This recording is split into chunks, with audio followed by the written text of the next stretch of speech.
That's what they've done. Working around the clock through the holidays, over the weekends.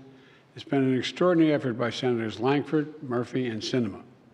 The result of all this hard work is a bipartisan agreement that represents the most fair, humane reforms in our immigration system in a long time, and the toughest set of reforms to secure the border ever. Now, all indications are this bill won't even move forward to the Senate floor. Why? A simple reason: Donald Trump. Because Donald Trump thinks it's bad for him politically. Therefore, he doesn't, even though it helps the country, he's not for it. He'd rather weaponize this issue than actually solve it. So for the last 24 hours, he's done nothing, I'm told, but reach out to Republicans in the House and the Senate and threaten them and try to intimidate them to vote against this proposal. And it looks like they're caving. Frankly, they owe it to the American people to show some spine and do what they know to be right. So I want to tell the American people what's in this bill and why everyone, from the Wall Street Journal to the Border Patrol to the Chamber of Commerce, the United States Chamber of Commerce, support this bill. Because it's going to make the country safer, make the border more secure, treat people more humanely and fairly, and make legal immigration more efficient and consistent with the values of our nation and our international treaty obligations. It would finally provide the funding that I've repeatedly requested, most recently in October, to actually secure the border. That includes an additional 1,500 border agents and officers to secure the border, to physically secure it. In addition, 100 cutting-edge machines to detect and stop fentanyl at the southwest border. We have that capacity. An additional 100 additional immigration judges to help reduce the year-long asylum backlog. You show up for asylum and the judge is supposed to talk to you. It takes a year to get that discussion going. This bill would also establish new, efficient, and fair process for the government to consider an asylum claim for those arriving at the border.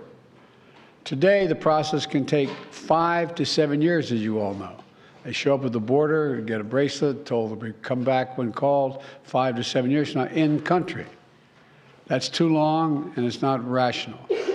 With the new policies in this bill and the additional of 4,300 more asylum officers who spend hours, I might add, with each immigrant to consider their claims, whether they qualify, we'll be able to reduce that process to 6 months, not 5 to 7 years.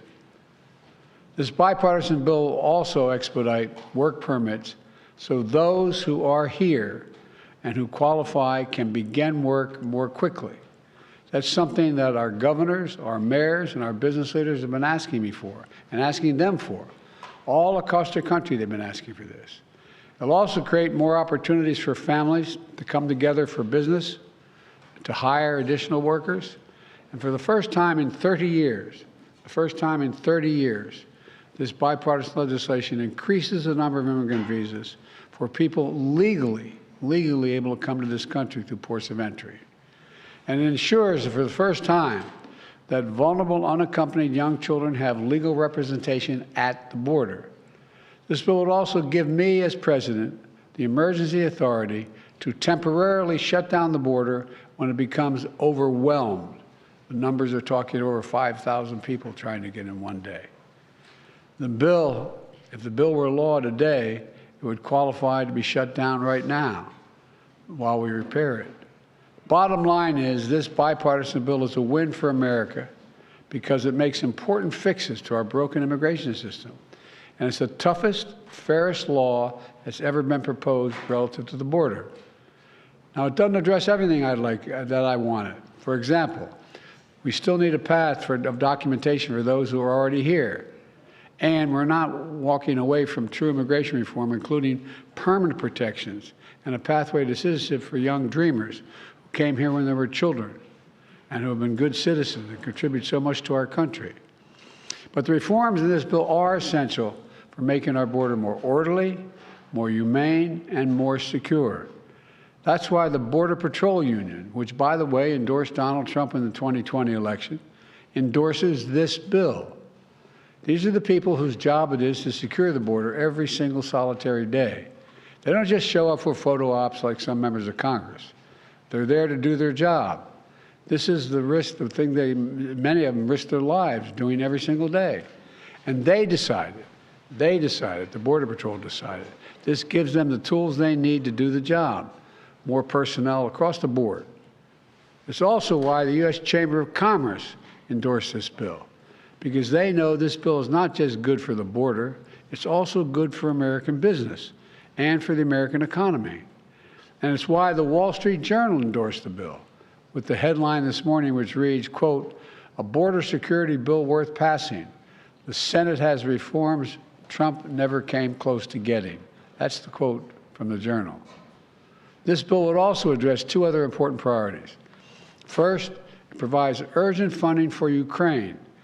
I'm wearing my Ukraine tie, my Ukraine pin, which I've been wearing because they're in dire straits right now defending themselves against a Russian onslaught, a brutal conquest.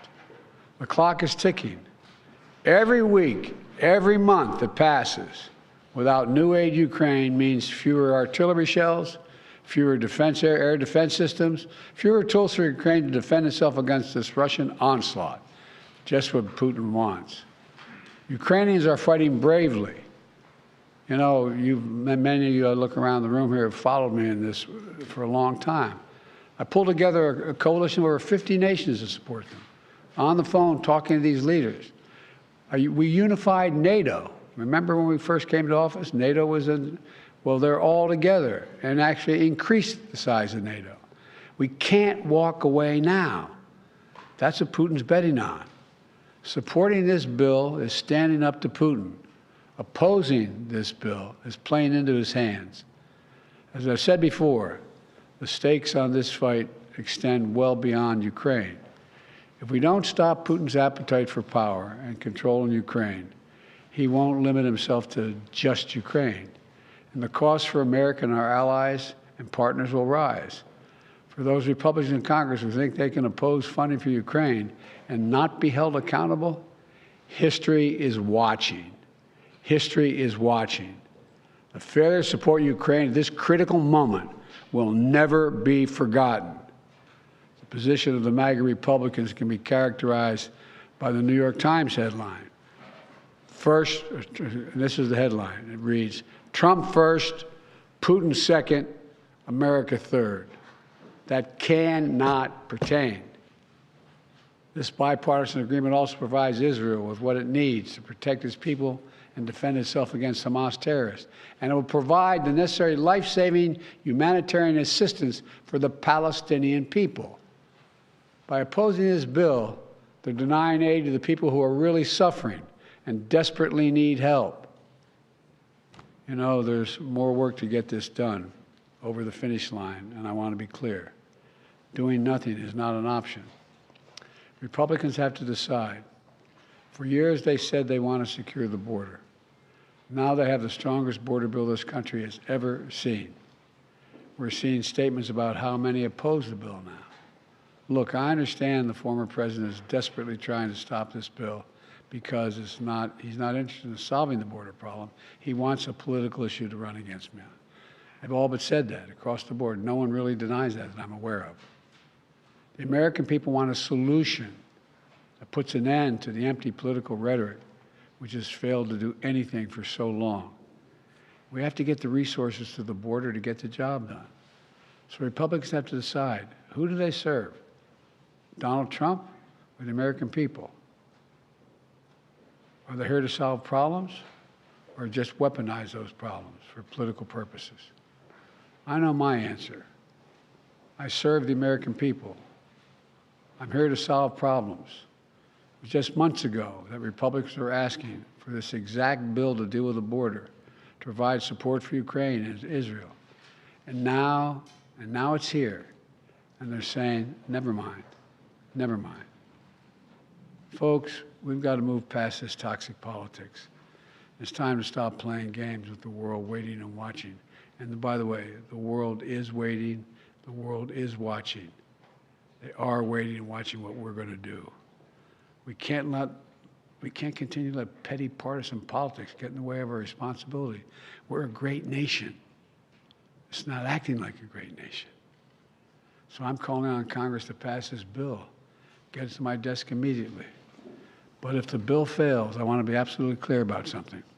The American people are going to know why it failed. I'll be taking this issue to the country, and the voters are going to know that it's not just a moment. Just at the moment, we're going to secure the border and fund these other programs. Trump and the MAGA Republicans said no, because they're afraid of Donald Trump. Afraid of Donald Trump. Every day between now and November, the American people are going to know that the only reason the border is not secure is Donald Trump and his MAGA Republican friends. It's time for Republicans in the Congress to show a little courage, to show a little spine, to make it clear to the American people that you work for them, not for anyone else. I know who I work for. I work for the American people. In moments like this, we have to remember who in God's name we are. We're the United States of America. You've heard me say it many times. There's nothing beyond our capacity if we do it together. We're right on the verge of doing it together. I hope and pray they find reason to reconsider blowing this up. May God bless you all. May God protect our troops. Folks, you're going to ask me questions. Hang on a second. I'm going to be back on Thursday. I don't want to prejudice what may be going on in negotiations now. So I'm not going to be answering any questions of this. I'll be back Thursday to stand here with you and answer all the questions you want about this issue. Thank you. What needs to get done for the hostage deal to get resolved, sir?